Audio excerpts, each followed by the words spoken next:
What are the risks of an indirect 401 degrees Kelvin rollover?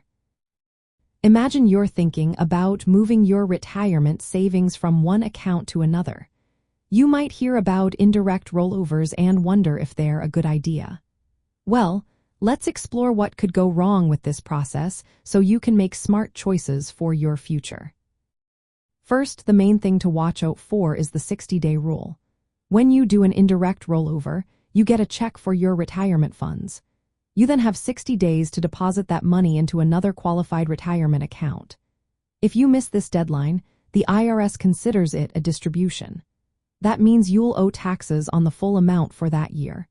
Plus, if you're under age 59 and a half, you could face a 10% early withdrawal penalty.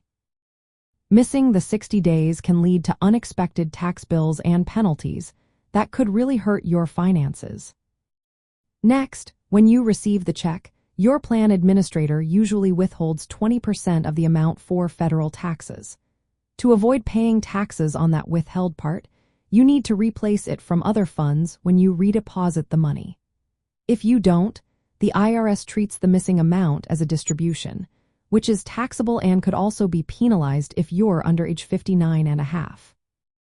This can create a cash flow problem because you have to come up with extra money to cover the withheld taxes during the rollover period. Another risk is that the IRS limits you to only one indirect rollover per 12 months across all your retirement accounts. If you try to do more than one, the IRS might disqualify the rollover and treat it as a taxable event. That means you could face taxes and penalties on the entire amount. There's also market risk involved.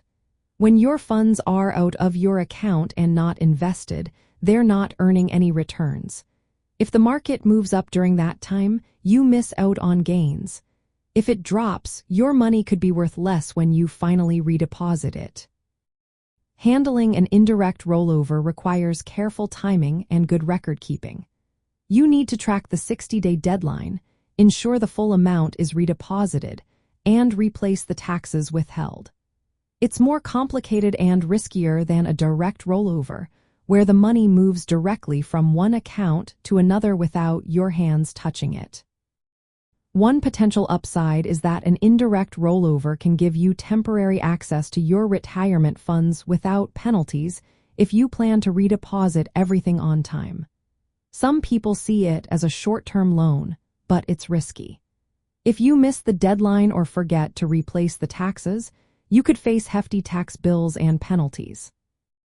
To sum up, the main risks of an indirect 401k rollover include missing the 60-day deadline, having to replace the withheld taxes out of pocket, being limited to only one rollover per year, exposure to market fluctuations while the funds are out of the account, and the added complexity that increases the chance of mistakes.